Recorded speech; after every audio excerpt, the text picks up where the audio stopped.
नमस्कार, मैं हूं आपके साथ अबू हुरैरा और आप देख रहे हैं प्राइम डिबेट इंडिया। जम्मू के टाडा कोर्ट ने 1990 में भारतीय वायु सैनिकों की हत्या के मामले में सुनवाई करते हुए आतंकी और अलगाववादी नेता यासीन मलिक को पेशी वारंट जारी किया है। इस मामले में अब अगली सुनवाई 22 दिसंबर को होगी। जम्मू कश्मीर लिबरेशन फ्रंट के आतंकियों ने 1990 में वायुसेना के अधिकारियों की हत्या कर दी थी। आज 32 साल बाद भी विक्टिम इंसाफ का इंतजार कर रहे हैं। आखिर इंसाफ में देरी क्यों हो रही है?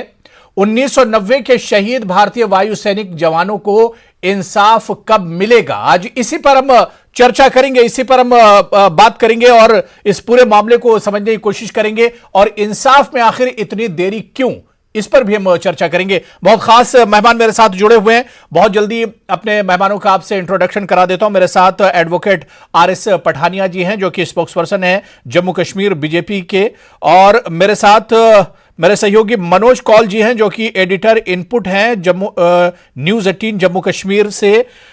और इसके अलावा मेरे साथ कुछ और मेहमान आगे इस चर्चा में जुड़ेंगे। दोनों मेहमानों का बहुत इस्तकबाल है। मैं सबसे पहले मनोज कौल जी आपसे ही शुरुआत करना चाहूंगा कि 1990 का यह पूरा मामला है, यानी 1990 से 2022 32 साल बाद भी आज इंसाफ का इंतजार किया जा रहा है इस पूरे मामले में। जी हाँ, बिल्कुल हुरैरा, जैसा कि आपने सही कहा कि 1990 में ये वाक़या पेश आया था, जब ये कहा जाता है कि जेकेएलएफ के जो आतंकी है उन्होंने एयरफोर्स पर्सनल पे गोलियां चलाई थी जब वो ड्यूटी के लिए जा रहे थे श्रीनगर के आउटस्कर्ट्स में 25 जनवरी को। और उसमें एक जो ऑफिसर हैं और उनके 3 साथी हैं वो मारे गए थे। तो उसके बाद काफ़ी लंबा अरसा ऐसा रहा कि इस केस की सुनवाई नहीं हुई। लेकिन अब ये सुनवाई जो चल रही है पिछले कुछ महीनों से, तो उसमें अभी ऐसा लग रहा है कि जो सरकार है वो उसकी ये कोशिश है कि जल्दी से जल्दी इसकी सुनवाई हो, और जो इसके लिए इस जुर्म में मुलविस रहे हैं, जिसमें यासीन मलिक का नाम आ रहा है कि वो प्राइम अक्यूज्ड हैं इस मामले में, उसके कुछ और साथी भी हैं जिन पर ये मुकदमा चलाया जा रहा है। आज भी जो पेशी हुई है कोर्ट में, तो उसमें जैसा कि यासीन मलिक पिछले कई समय से ये कह रहा है कि वो इन पर्सन आना चाहता है। उसका ये कहना है कि जब उनको क्रॉस एग्जामिनेशन अगर वो विटनेसेस का करेगा तो वो खुद आएगा कोर्ट में, वीडियो कॉन्फ्रेंसिंग के जरिए वो कंफर्टेबल नहीं है, यानी वो बजिद है इस बात पे कि उसको वहां आने दिया जाए। और उसमें उसने कोर्ट में अर्जी भी लगाई थी, पहले भी लगाई थी, और आज एक बार फिर ये मामला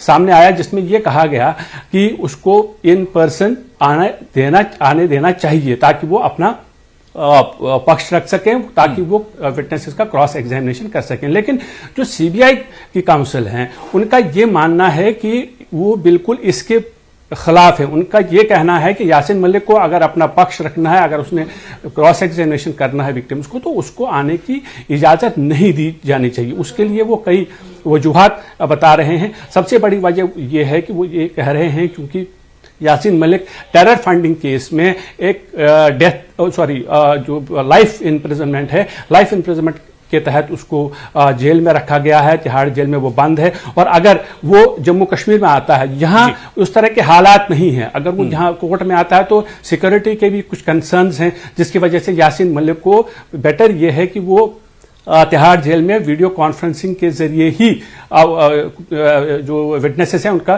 क्रॉस एग्जामिनेशन करें। तो आज जिस तरह से जब हमने बात की थी जो स्टैंडिंग काउंसिल हैं सीबीआई की, तो उनका ये मानना था कि वो सुप्रीम कोर्ट जाएंगे। यानी सीबीआई कोशिश ये कर रही है कि जिस तरह से ये प्रोसीडिंग्स चल रही हैं, यासीन मलिक जैसे वीडियो कॉन्फ्रेंसिंग से जुड़ता है, वो वीडियो कॉन्फ्रेंसिंग के जरिए ही जुड़े।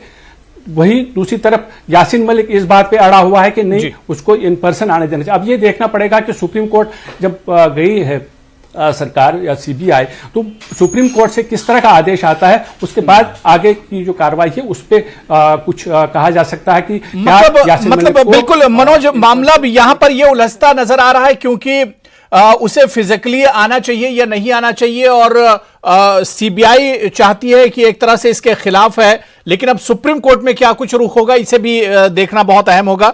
मेरे साथ मेरे एक और सहयोगी दिल्ली से शंकर आनंद, जो कि सीनियर प्रिंसिपल करस्पॉन्डेंट हैं न्यूज़ 18 के, वो भी मेरे साथ जुड़े हुए हैं। शंकर आनंद जी, यासीन मलिक का मामला 1990 में जो पूरा मामला वायु सैनिक हत्या मामला से जुड़ा हुआ है।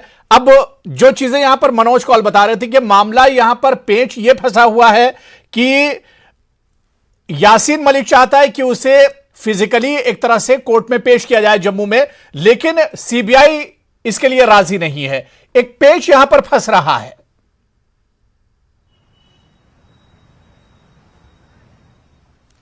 निश्चित तौर पे देखिए, मनोज जी जैसा कह रहे थे एकदम मैं उनसे सहमत हूं, और जिस तरह से उन्होंने तमाम तथ्य को रखा है उस तथ्य को एक लाइन और आगे मैं बढ़ाना चाहता हूं कि देखिए सीबीआई की जो मंशा है, हालांकि ये ऑन कैमरा नहीं बताया जा सकता है, अधिकारी कभी नहीं बताएंगे, लेकिन जो एक मुख्य तौर पे है कि जम्मू के अंदर में जिस तरह से कानून व्यवस्था पिछले कुछ सालों के दौरान में तैयार हुआ है, एक बिल्ड हुआ है, तो वो कानून व्यवस्था पे कहीं उसका असर ना हो, क्योंकि यासीन मलिक किस तरह से उसकी एक अलग फैन फॉलोइंग जो है उसने जो तैयार किया था, और कहा जा सकता है कि एक अलगाववादी नेता के तौर पर जिस तरह से उन्होंने एक अपना एक पृष्ठभूमि तैयार किया था, तो हो सकता है कहीं ऐसा ना हो कि इतने सालों के बाद फिर से जम्मू कश्मीर के अंदर में वो एक माहौल खराब हो, वहां की कानून व्यवस्था खराब हो, तो वो ना हो इसके लिए वो सीबीआई उसका विरोध करना चाहते हैं। सीबीआई के द्वारा विरोध किया जा रहा है, और एक तरह से कहा जा सकता है कि यासीन मलिक के वहां पे आने की अगर वीडियो कॉन्फ्रेंसिंग की अगर बात है तो वीडियो कॉन्फ्रेंसिंग में भी आप अपनी बात रख सकते हैं, वीडियो कॉन्फ्रेंसिंग में भी जज के सामने आप कोर्ट के सामने अपनी बातों को रख सकते हैं, लेकिन वो जम्मू स्थित जो टाडा की जो विशेष कोर्ट है वहां पे आने का मकसद ये है कि एक तरह से जो पिछले कुछ सालों के दौरान जो उसके कई जो उनके चाहने वाले हैं, या जो एक कहा जा सकता है अलगाववादी नेताओं की जो टीम होती थी, वो जो कहीं फिर से वो एक्टिव ना हो जाए, तो इस वजह से जो है ये इस मामले की गंभीरता को समझा जा रहा है। और एक तरह से कहा जा सकता है कि जिस तरह से सीबीआई के वकील या उनके जो अधिकारी कह रहे थे कि अगर आपको अपनी बात रखना है तो कोर्ट तो आपको मौका देती है, आप वो अपनी बात वीडियो कॉन्फ्रेंसिंग के मार्फत से कर सकते हैं, लिहाजा इसी बात पे ऐतराज है और इसी बात के चलते सुप्रीम कोर्ट के रुख अख्तियार किया गया है। और जिस तरह से कहा जाए यासीन मलिक पर जो आरोप लगे, आरोप बेहद गंभीर आरोप है। हालांकि देखिए इसी चीज का फायदा यासीन मलिक को भी मिलता रहा इतने सालों से। 1990 का केस, जिस वक्त में एयरफोर्स के अधिकारियों की हत्या करने का जो आरोप लगा था, अब सोचा जाए 1990 का केस और अभी 2022 खत्म होने वाला है, अभी तक इस मामले पे तारीख पड़ती रही, और कहीं न कहीं यासीन मलिक जो है इसका फायदा उठाता रहा। तो अब कहीं न कहीं अब इस मामले को लेकर कोर्ट भी बेहद गंभीर है, इसके साथ साथ केंद्रीय जांच एजेंसी सीबीआई की टीम भी बेहद गंभीर है।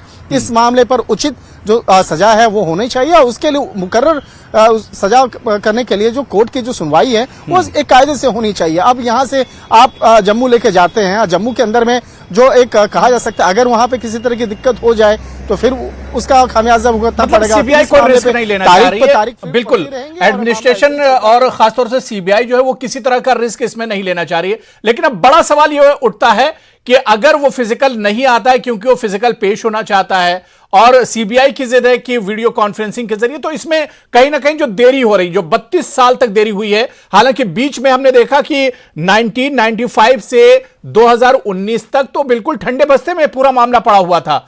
इंसाफ में बहुत देरी इस पूरे मामले में अब तक हो चुकी है। इस पर हम आगे भी शंकर आनंद जी बात करेंगे। मैं एडवोकेट आर.एस. पठानिया जी आपके पास आना चाहूंगा।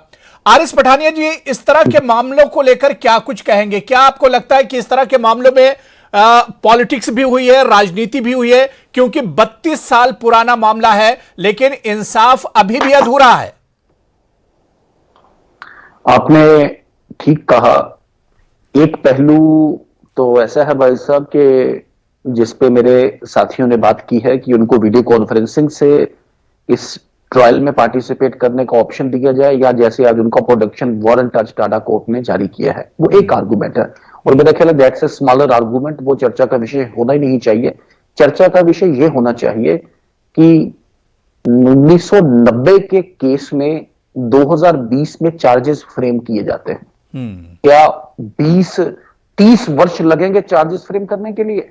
और 30 वर्ष चार्जेस फ्रेम करने के बाद अगले 2 साल में पहला प्रोडक्शन वारंट, और टेक्निकली अगर देखें तो ट्रायल अभी उस मुकदमा का शुरू नहीं हो पाया, और उनकी श्रीमती जी रवि खन्ना जी की श्रीमती चीख के, चिल्ला के, पुकार के, जैसे कहते हैं दर्द भरी पुकारों से बार बार कह रही है कि आई वांट जस्टिस।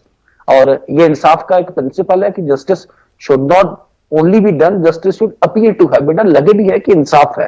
तो ये मैं पूछना चाहता हूं सबसे कि ये हमारे एक क्रिमिनल जस्टिस सिस्टम है above party politics. This is a sorry comment. ये बड़ा एक शर्मनाक, एक जिसे कहते हैं सबब है हम सबके लिए कि शरेआम भारत मां के सपूत उनको छलनी करके उनको कोल्ड ब्लड में मर्डर किया गया, और अभी तक इनका नाम अभी तक देखें, यासिर मलिक एक पहले शुरू से लेकर फर्स्ट एंड दी लास्ट ये आतंकी है, ये कोई अलगाववादी नेता नहीं है। मैं सबको रेफर कर दूं, किसी ने आज रेफर किया, मेरा एक्सेप्शन है, ही इज नॉट एन अलगाववादी, he is not a separatist leader, he is terrorist first and terrorist last.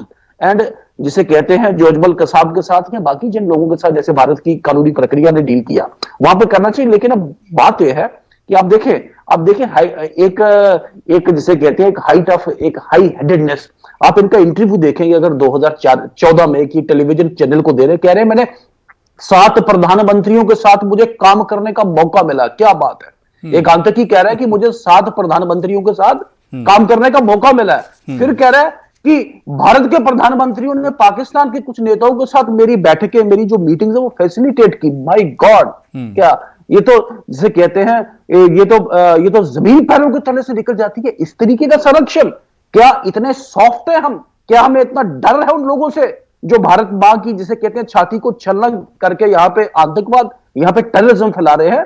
तो मेरा मानना है जितनी भी शक्ति से, जिस तरीके से आज प्रधानमंत्री जी ने G20 में आज जो एक माहौल बनाया है आतंकवाद के विरुद्ध, उसका प्रेसिडेंटशिप भी हमें मिली है, या अमित शाह जी ने यहाँ पे जो टेरर फंडिंग पे लेके जो कॉन्फ्रेंस यहाँ पे की है, या जम्मू कश्मीर की सरकार ने जैसे एक SIA स्पेशल इन्वेस्टिगेटिंग एजेंसी सिर्फ टेरर के केसेस को बुक करना, उनको प्रोसिक्यूट करना और अकॉर्डिंगली उनको सारे अंजाम तक पहुंचाना, मुझे लगता है कि इनमें अब एक टेक्टोनिक शिफ्ट भारत सरकार ने ली है। लेकिन even then much more needs to be done. देखें, सख्ती के साथ जब तक टेरर, सख्ती भी नहीं मैं बोलूंगा, no soft, there can not be वो जिसे कहते हैं टॉलरेबल टेररिज्म और इनटॉलरेबल टेररिज्म। टेररिज्म है, टेररिज्म ह्यूमैनिटी के खिलाफ है, देश के खिलाफ है, मानव जाति के विरुद्ध है और पूरा के इंटरनेशनल कॉन्सेंसस है। सबके लिए बहुत बहुत बड़ा खतरा है, बिल्कुल जाहिर सी बात है। मैं मनोज कौल जी, लेकिन अब क्योंकि जिस तरह से हम बात कर रहे हैं कि 32 साल हो गए इंतजार करते हुए, अभी भी एक तरह से इंसाफ मुकम्मल नहीं हुआ है। हालांकि कुछ जो नाम इसमें है वो एक तरह से सलाखों के पीछे हैं, वो एक तरह से कानून की गिरफ्त में, लेकिन फिर भी कहीं ना कहीं इंसाफ मुकम्मल नहीं हुआ। लेकिन मनोज कौल जी, ये भी सच्चाई है कि अब एक उम्मीद की किरण है, जो लगातार सुनवाई हो रही है, एक प्रोसेस अब चल रहा है। जी हाँ, बिल्कुल।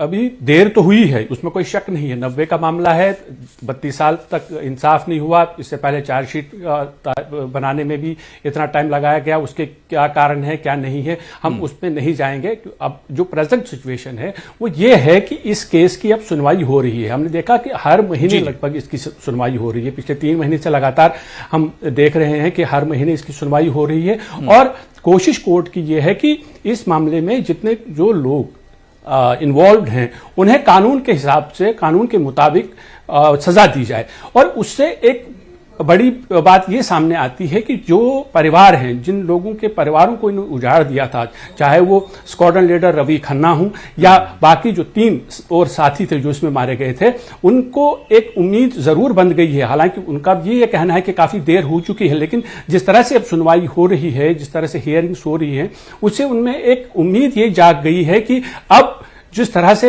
ये मामला आगे बढ़ रहा है, कोर्ट इसकी सुनवाई कर रहा है, तो उनपे एक उम्मीद ये जागी है कि उन्हें इंसाफ जरूर मिलेगा।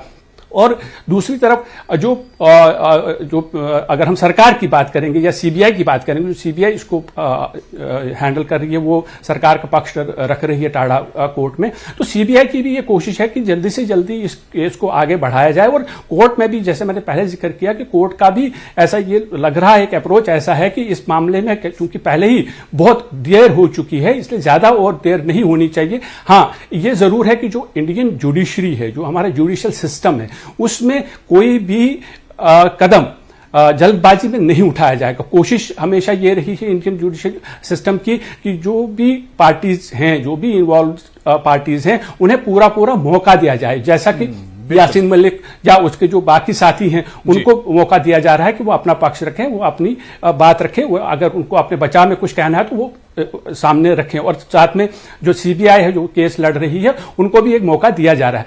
अब सवाल ये है कि जिस तरह से अभी ये हियरिंग्स चल रही हैं, जैसा कि आपने कहा कि जो इसमें मारे गए हैं, जो शहीद हो गए इंडियन एयरफोर्स के जवान, चाहे वो ऑफिसर रैंक के हों या बाकी जो लोग उसमें हों, जो उनके परिवार हैं, उन्हें डेफिनेटली इस बात का इंतजार है कि जल्दी से जल्दी इस केस की सुनवाई हो और जिन लोगों ने उनके घर उजाड़ दिए हैं उन्हें बिल्कुल अब सजा मिलनी चाहिए। बिल्कुल अब ये जो अधूरा इंसाफ है, ये इंसाफ मुकम्मल कब होगा, ये कैसे होगा, ये देखना बहुत अहम होगा। बहुत छोटे से ब्रेक पर जाना है, ब्रेक से लौट कर आएंगे तो शंकर आनंद, मनोज कौल और तमाम मेहमान हमारे साथ जुड़े हुए हैं। इस पूरे मामले को और तफसील से हम समझने की कोशिश करेंगे। बहुत छोटा सा ब्रेक, हाजिर होते हैं।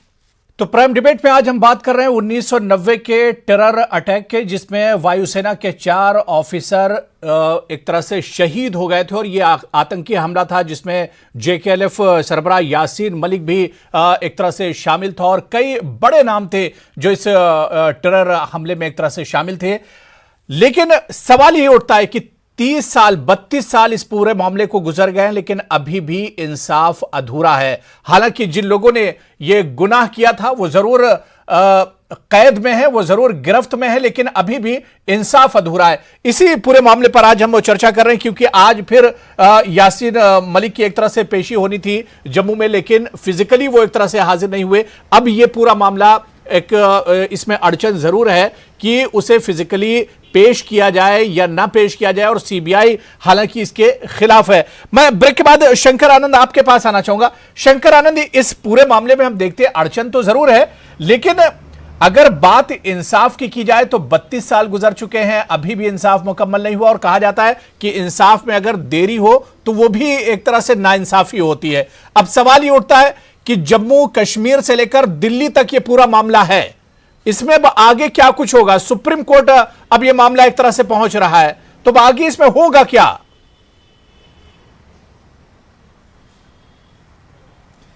देखिए, इस मुद्दे पे भी बात करेंगे, लेकिन एक महज संयोग कहा जाए जी। और अगर हम लोग 1990 की इस मामले की अगर बात करें तो इससे 1 साल और पहले चलते हैं जी। और महज संयोग इस बात का कि उस मामले में भी यासीन मलिक ही आरोपी है और वो मामला था रूबिया जो शहीद का जो मसला है, इस मसले पे कल सुनवाई होनी है और वो भी 1 साल और इससे पुराना मामला सेम वही कोर्ट होगा, टाडा कोर्ट होगा और कल इस मामले पर यासीन मलिक से संबंधित मामले पर सुनवाई होगी।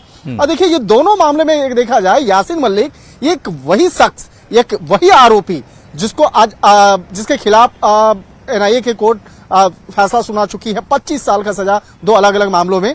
और इतने सालों से एक कहा जा सकता है अपने पावर का एक दुरुपयोग करते हुए कहीं न कहीं राजनीतिक गलियारों में अपनी पकड़ इतनी मजबूत रही है, जिसके चलते यह मामला बेहद कमजोर रहा। और कहीं न कहीं आज की जो सरकार है, चाहे केंद्र सरकार की बात करें या सेंट्रल एजेंसियों की बात, कहीं न कहीं अब इस मामले को बेहद संजीदगी से देख रही है, बेहद गंभीरता से देख रही है कि उन तमाम मामलों पर, चाहे यासीन मलिक की बात करें या अन्य आरोपियों की बात करें, अन्य आतंकियों की बात करें, इस मामले को काफी गंभीरता से देख रही है। और शायद इसी का तकाजा है कि आज देखिए इस मामले पे हम लोग चर्चा कर रहे हैं। और कल और एक मामला है जो 89 का मामला है, 1989 का मामला है और उस वक्त में भी आरोप क्या रहा? देखिए, आरोप कितना गंभीर था कि पूर्व मुख्यमंत्री चाहे मुफ्ती मोहम्मद सईद की बात करें या उनकी बेटी, 2 मुख्यमंत्री उस घर में हैं और उनकी बेटी और उनकी एक बेटी का अपहरण और बेटी का अपहरण के बाद किस तरह से उसको छोड़ने के एवज में आतंकियों का बातचीत किया जाता है कि हाँ, आप अगर मैं इसको छोड़ूंगा तो आपको 5 आतंकी को छोड़ना होगा। तो ये भी मसला छोटा नहीं था। तो देश से जुड़े हुए, देश की एक कहा जा सकता है उससे जुड़े हुए सुरक्षा व्यवस्था से जुड़ा हुआ मसला था। और इस मामले की गंभीरता को देखते हुए जांच एजेंसी अब तमाम फाइल को आगे बढ़ा रही है और कोर्ट में भी अब काफी कहा जा सकता है कि विशेष तौर पर इस मामले को देखा जा रहा है। और एक तरह से कह सकते हैं ये 30 साल 32 साल से इसके बाद अगर किसी को न्याय मिलता है तो वो न्याय का एक बहुत ज्यादा एक नहीं रह जाता है उसका। तो कहीं कहीं इस मामले को भी इसी नजर से देखा जा रहा है। जिस तरह से अगर हम लोग बात करें, रवि खन्ना जो स्क्वाड्रन लीडर रहे एयरफोर्स के, जिस तरह से उनकी पत्नी निर्मला खन्ना जिस तरह से इस पूरे केस को लड़ी है, एक दिन तक वो और उनका परिवार लड़ी है और उन्होंने उम्मीद नहीं हारी है। लोग शहीद नहीं हुए, 32 साल के बाद भी वो उम्मीद नहीं हारी और उन्हें उम्मीद है कि एक दिन इंसाफ इसमें जरूर मिलेगा। लेकिन वो दिन आएगा कब, ये बहुत अहम सवाल है। मैं एडवोकेट आर.एस. पठानिया जी आपके पास आऊंगा। कानून के आप भी बहुत अच्छे जानकार हैं, लेकिन एडवोकेट आर.एस. पठानिया जी, जहां पर इतना गंभीर मामला हो और एक ऐसा शख्स या ऐसे आतंकवादी जिन पर बहुत से आरोप हों और बहुत गंभीर आरोप हों, तो उनके खिलाफ इतना ज्यादा इन्हें मोहलत दी जाना, मतलब यह भी तो इंसाफ के साथ सर एक खिलवाड़ है। फास्ट ट्रैक कोर्ट में जाना चाहिए और बहुत जल्दी इसका निपटारा किया जाना चाहिए ताकि इंसाफ मिल सके। आपने बिल्कुल ठीक कहा, और आप ही की बात को बोल दूं कि एक इंटरनेशनल प्रिंसिपल है लॉ का कि justice delayed is justice denied. तो इस तरीके से अगर हम प्रोसीड करेंगे, आज आप सबके माध्यम से पूरा भारत आज ये सवाल पूछ रहा, आज से कुछ वर्ष पहले शायद नहीं पूछता था, लेकिन चूंकि दिल्ली में एक मजबूत सरकार और जिसका एक जिसे कहते हैं पद्धति और प्रणाली है कि वो टेररिज्म को, किसी भी शेप के टेररिज्म को कंट्रोल नहीं करेगी, आज एक डिबेट बन पाई है। आज पूरा भारत पूछ रहा है कि 2003 का वो नंदी मर्ग का जिसे कहते हैं कांड, जिसमें 24 कश्मीरी पंडित भाई बंधुओं का नरसंहार किया गया, उसके कातिल कहां है? आज छिट्टी सिंहपुरा के कातिल कहां है? आज जैसे हमारे भाई साहब ने कहा 1989 का रूबिया सैयद किडनैपिंग केस, उस वक्त रूबिया सैयद के पिताजी मुफ्ती मोहम्मद सैयद साहब मौजूदा गृह मंत्री थे भारत के, तो उस वक्त के गृह मंत्री, उनकी उस किडनैपिंग में इंसाफ कब होगा? बिट्टा कराटे कब जिसे कहते हैं वो अपने अल्टीमेट एंड की ओर जाएंगे उसमें? तो ये एक टेम्पो, एक अल्टीमेटली हमें एक अच्छी बात भी है कि एक टेम्पो बना है सिविल सोसाइटी में, और जिसे कहते हैं खासकर मीडिया, सोशल मीडिया और सबसे प्रिंट और इलेक्ट्रॉनिक मीडिया में आज चर्चा का विषय। तो कहीं ना कहीं कानून एनफोर्समेंट एजेंसीज हैं, या सरकार है, या एस्टेब्लिशमेंट है, या जुडिशियल सिस्टम है, सब में कहीं ना कहीं अपने आप में एक जिसे कहते हैं एक प्रेशर क्रिएट होगा। हमारा मानना है कि इसके लिए स्पेशल इन्वेस्टिगेटिव एजेंसीज तो है ही हैं, लेकिन जैसे अजमल कसाब का फास्ट ट्रैक करके और अजमल कसाब को अपने जिसे कहते हैं अल्टीमेट कंक्लूजन तक लिया गया, जम्मू कश्मीर में जितने भी आपके ध्यान तो आज अब इसी का इंतजार किया जा रहा है कि इसमें फास्ट ट्रैक कब होगा, इसे अंजाम तक कब पहुंचाया जाएगा। आज इंतजार इसी बात का है कि इस मामले को या इस तरह के मामलों को अंजाम तक पहुंचाया कैसे जाएगा, कब पहुंचाया जाएगा अंजाम तक। जी, वही मैं कह रहा हूं आपको कि 80 केसेस हैं जो जेकेएलएफ के विभिन्न जो आतंकवादी हैं, जिनके विरुद्ध अभी तक टेरर रिलेटेड केसेस अभी पेंडिंग है, जो सही अंजाम तक नहीं पहुंच पाए, सिर्फ जेकेएलएफ के विभिन्न ऑर्गेनाइजेशंस के, संगठन के। हो सकता पुलिस इतनी प्रोफेशनल नहीं है, हो सकता पुलिस का आउटरीच नहीं बन रहा, हो सकता कोर्ट से इतना प्रोफेशनली डील ना कर दे।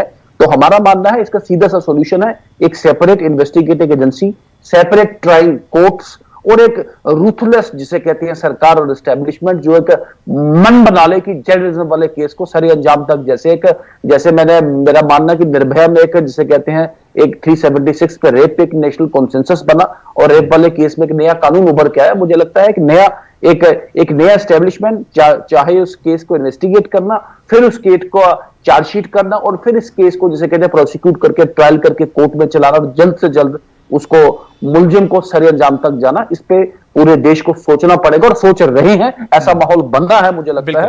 बिल्कुल मनोज को एक आखिरी सवाल, अब समय हमारे पास नहीं बचा है, कि जो विक्टिम्स हैं, जो शहीद के घर वाले हैं, 32 साल से एक लंबा इंतजार उनके लिए है, और अब वो, लेकिन उन्होंने उम्मीद नहीं हारी है। अब वो आज भी इस इंतजार में है कि ये इंसाफ मुकम्मल कब होगा, वो दिन कब आएगा जब ये मुकम्मल इंसाफ होगा।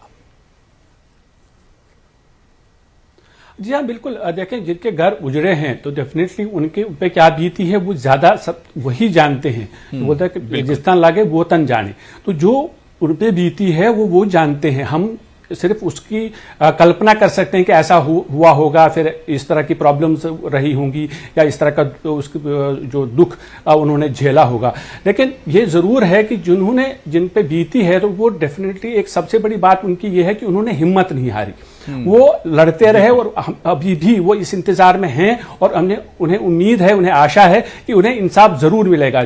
जिन लोगों ने उनके साथ जुल्म किया है, उन्हें भारत का कानून, यहाँ का जो जुडिशरी है, कानून के मुताबिक सजा देगी। ये सबसे बड़ी बात है कि वो उन्होंने हिम्मत नहीं हारी है, और अभी भी वो आशावान हैं कि एक न एक दिन जरूर इंसाफ मिलेगा। हालांकि जैसे मैंने पहले भी कहा कि अब इसमें देरी क्यों लगी, उसके अलग अलग कारण हो सकते हैं, उनमें अब जाने की जरूरत नहीं है। पीछे क्या हुआ क्या नहीं हुआ वो अलग बात है, लेकिन ये अब ये जरूरी है कि अब आपकी जो सरकार है या अब की जो इस वक्त जो जुडिशरी में इस मामले पर जिस तरह से पेशरफ्त हो रही है, उससे जरूर एक उम्मीद जाग गई है उन खानदानों में जिन्होंने ये दुख झेला है, जिन्होंने ये गम झेला है। उन्हें ऐसा लगता है कि उन्हें इंसाफ जल्दी मिलेगा। बिल्कुल अब उम्मीद की जा सकती है, क्योंकि जिस तरह से अब पेशरफ्त हो रही है, हर महीने लगातार इस पर सुनवाई हो रही है, तो अब ये उम्मीद की जानी चाहिए कि आने वाले वक्त में बहुत जल्दी इस पर एक मुकम्मल इंसाफ होगा और जो एक लंबा इंतजार है वो इंतजार भी एक तरह से खत्म होगा। बहुत बहुत शुक्रिया मनोज कौल जी मेरे साथ जुड़ने के लिए, शंकर आनंद जी और एडवोकेट RS पठानिया जी, सभी का बहुत बहुत शुक्रिया चर्चा में जुड़ने के लिए। नमस्कार।